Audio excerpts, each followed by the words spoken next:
Though Denny Hamlin is one of the outspoken drivers, then why he was pulled back by Gibbs? This was brought up in multiple news items, which said that Hamlin was being rude about the Byron issue, and why everyone is so shocked by this incident. But what happened actually? Want to know everything in depth?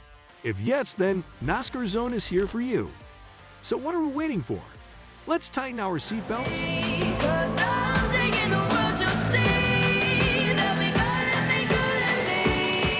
Before we really get into this crazy event, I want to say a big thank you to all of you for trusting our channel. We really appreciate this. If you haven't subscribed yet, don't hesitate and click the bell. Let's get started soon. First, let's collect some information about Joe Gibbs. The fact that Joe Gibbs won 3 Super Bowls and has a bus to the Pro Football Hall of Fame is astounding in and of itself. But that's only a small part of his tale. He will be regarded as one of the finest leaders in the annals of sports history.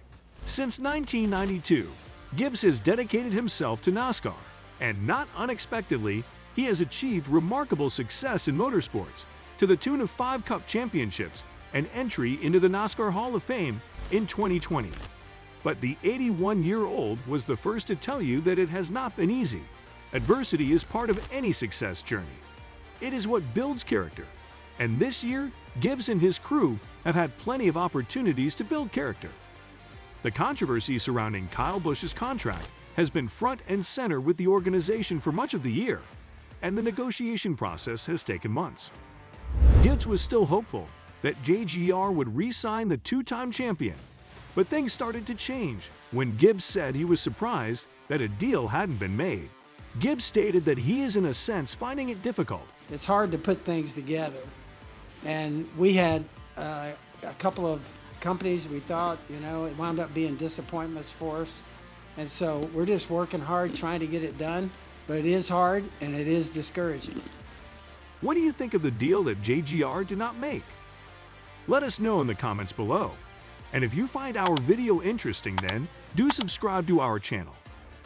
Over the years, Gibbs has been very helpful to his driver. If the owner did not want Busch there and was not ready to overlook his occasionally immature behavior, then Busch would not have been there for 15 years. Getting a win does help. Ignore some of the tricks. This happened earlier this year at Pocono, when the Hall of Fame coach went up to his driver on pit road. It was an awkward, one-sided conversation, and Busch basically ignored Gibbs as he came up and walked by, which was pretty strange. Busch got a lot of criticism for what he did, and now he is a lame duck and will work for Richard Childress Racing in 2023. KGR has started to move on and put its attention back on the cars that are still in the playoffs. This was made clear last week when the organization announced that Busch and Denny would be switching pit crews. Okay, enough about just Joe Gibbs, because what happened between Hamlin and Gibbs now? Let's find out. Hamlin the weekend at Texas was the first time the 2 pit crews worked for their new teams. Busch's new crew didn't get much opportunity to train with its newly appointed driver because the number 18 car barely made it all through 48 laps before crashing and departing early. Busch's departure enabled him to miss the mayhem that followed the other incident. JGR drivers Denny Hamlin, both Christopher Bell, and Martin Truex Jr. had their races cut short due to tire problems, which was something that Denny Hamlin was able to avoid. He had problems with his tires, but he didn't avoid trouble in the last stage of the race when he and Byron were fighting hard for second place behind the race leader. There were 73 laps left. Truex came out of turn 2 door to door, and the number 24 was on the outside of his car. As the cars moved up the track, the number 11's exhaust pipe lit up with fire, which meant Hamlin was taking his foot off the gas. The number 11 stopped well short of the wall, while Byron hit it right after the collision. The HNS driver responded by driving his car hard into turn 3 and making it 3 wide with a JGR car on his inside and Austin Dillon's car on his outside. That moved slowly for both cars, letting the number 3 move into second place. 7 laps later, as Truex was coming out of turn 4, his right rear tire blew, and he crashed into the outside wall. Yellow lights were already flashing, so he didn't have much time to stop. With revenge in mind, Byron lifted up behind Hamlin and hit the back of the number 11 car, sending it into the infield grass for a few minutes of talks. Hamlin's team radio was in complete shock about what had just happened. Crew Chief Chris Gamehart said that it was hard racing coming out of turn 2, and Hamlin was even taking his foot off the gas. Hamlin's frustration grew when NASCAR denied his request to rejoin the field in the second position, where he was when Byron wrecked him, and did not punish the HNS car for its actions. What do you think of Byron's revenge on Hamlin? Was it right? Let us know in the comments below. And if you find our video interesting, then do subscribe to our channel. If he goes back to Hamlin, he will have to pay a fine. Just over half an hour later, Hamlin said over the radio that the longest race in the history of Texas Motor Speedway was finally over. Tyler Reddick won, Victor Hamlin came in 10th, and William Byron came in 7th. After the race, reporters went to talk to both drivers about what happened right before the 3-time Daytona 500 winner started talking to the media. Joe Gibbs stepped in, grabbed his driver, and took him aside for what seemed to be a one-sided conversation.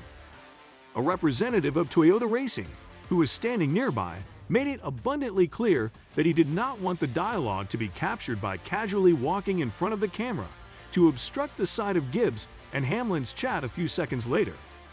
Hamlin came back, met with reporters, and told them his side of what happened. We got tight off the turn 2, we never made contact, but slowed both of our momentum, and that was it. Yeah, for sure. I mean, but you know, I can't argue the rules with them inside the car, and the team did everything they could to try to make a case, but ultimately we went spinning through the infield under caution. Well, I mean, are you talking about, like I mentioned on the radio, I should just get a teammate to knock out somebody under caution in the Final Four if we ever make it. But, I mean, certainly it's a precedence, but I don't think that NASCAR goes by precedence. I think they kind of do it week to week and figure it out from there. Before Hamlin's interviews, did Gibbs tell him to watch what he said? Did he want to talk to his driver about something he had forgotten to ask him before? What do you think about that part? Let us know in the comments below. And if you find our video interesting, then do subscribe to our channel. We don't ever know the real reason why the meeting was called. All we know is that it was such an awkward moment that Toyota didn't want it caught on camera.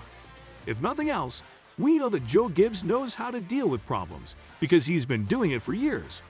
He had plenty of problems with Denny Hamlin late in the race on Sunday night in the Lone Star State, and he obviously felt the need to talk about something specific right before his driver went public and talked about it with reporters. What do you think about why Joe Gibbs pulled Denny Hamlin aside so quickly? Let us know in the comments below. That's all for today. Hope you all liked our video. So don't forget to subscribe to our YouTube channel to see more of our incredible videos. Look forward to seeing you in the next video.